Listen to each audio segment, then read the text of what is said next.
तो सबसे पहले भोजन हम लोग कहाँ डाले? मुंह में। नहीं, मुंह में डाले भोजन। कौन सा भोजन डाले? चावल डाल दिए, भात, दाल, सब्जी, है ना, रोटी, तरह तरह का खाना होता है। तो हम लोग उसको उठा करके कहाँ डाल दिए? कुछ खाना होता है नरम, कुछ होता है टाइट। कुछ खाना होता है जैसे भात और भोरा हुआ सत्तू, वो क्या हो गया? नरम है। और रोटी वो कैसा है? टाइट है। रोटी कैसा होता है? उसको सीधे मुंह में डालेंगे, डायरेक्ट जाएगा नीचे? क्या करेगा उसको? ये जो दिया है 32 को दांत किस लिए दिया है? दिखाने के लिए। वो दांत जो है भोजन को तीरने, फाड़ने और पीसने के लिए दिया है, काटने के लिए दिया है, नहीं दिया है? तो दांत के द्वारा भोजन को टुकड़ों में बदला जाता है मुंह में। कहाँ? मुंह में। जब टुकड़ा में बदल जाता है तो उसमें लार मिल जाता है। लार ग्रंथि यहीं पर रहता है ना, नली होता है वहाँ पर ग्रंथि। जैसे भोजन गया उसमें टपकना शुरू हो जाता है, भोजन में मिलना शुरू हो जाता है ना। जैसे आम का अचार बोलो तो बिना मुंह में भोजन डाले लार निकलने लगा, पूरा लार निकल जाता है, नहीं निकलता है? निकला क्या? सबके मुंह में लार निकल गया होगा। अचार का नाम सुनते ही लार निकल जाता है। तो लार को बर्बाद नहीं होने देना है क्या? तो भोजन में लार मिल गया। अब भोजन कैसा हो गया? गीला हो गया, चिपचिपा हो गया, नहीं हो गया? तो भोजन का पाचन यहीं से शुरू हो जाता है। यहाँ से भोजन जब टुकड़ा में बदल दिए तो जीभ के द्वारा उसको उल्टा दिया जाता है, नहीं? जैसे लोहिया में हम लोग जो है छोलनी से उल्टाते न है सब्जी को, है ना? तो वैसे जो है कि ये जीभ जो है वो अभी भोजन को उल्टा दिया। तो उल्टा दिया तो कहाँ चला गया? ग्रास नली में।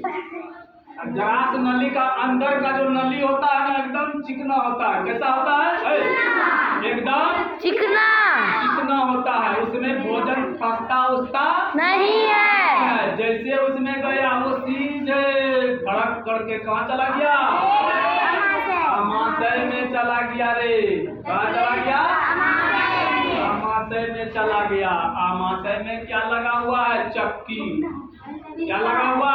चक्की। जैसे भोजन वहां पहुंचा उसको चालू कर दिया, है ना? भोजन को पीसना चालू कर दिया, है ना? इस तरीके से भोजन को वहां पर आमाशय में और टुकड़ा में पूरा पेस्ट बन जाता। जब पूरा भोजन पेस्ट बन गया अब शरीर क्या चाहेगा कि उससे हम अपना माल खींच लें। भोजन में क्या क्या रहता है?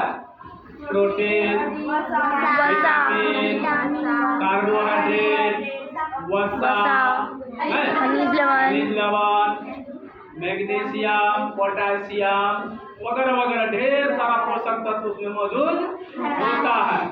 अब वहाँ पर जो है कि जैसे ही भोजन पेस्ट में बदला और इतना चीज को पाने के लिए छोटी आंत में ढेर सारा चूसक लगा हुआ है ना, ढेर सारा चूसक लगा हुआ है कि कब आवेगा भोजन मेरे पास तो उसका हम विटामिन प्रोटीन खींचेंगे और खींच के कहाँ डालेंगे? ब्लड में। कहाँ डालेंगे? आमाशय से भोजन कहाँ चला गया? छोटी आंत में। छोटी आंत में क्या हुआ? भोजन का सारा पोषक तत्व चूस करके ब्लड में चला गया। अब बच गया कुछ काला पदार्थ होता है जो कि नहीं पचा है या एक तरह से सिट्ठी बच गया तो वो कहाँ चला जाता है?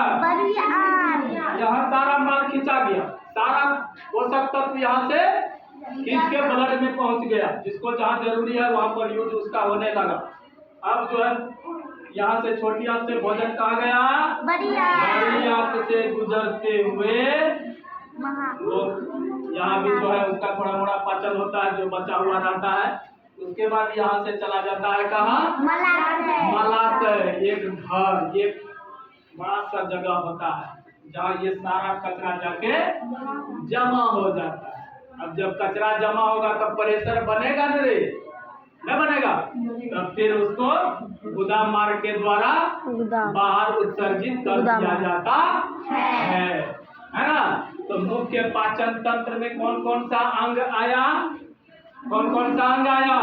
मुख गुहा, ग्रासनली, अमाशय, छोटी आंत, बड़ी आंत, मूत्राशय, गुदा मार्ग, है ना? ये हमारा आहार नाम का अंग है और पाचन तंत्र में ये सब मुख्य अंग है। ठीक है ना? इसके द्वारा पाचन की क्रिया पूरा समाप्त हो गई। ओके, समझ गए? जी सर। भोजन कहाँ से पाचन शुरू हुआ? मुख से, मुख भोजन का गुहा, पाचन कहाँ से शुरू? मुख गुहा। ठीक, वेरी गुड।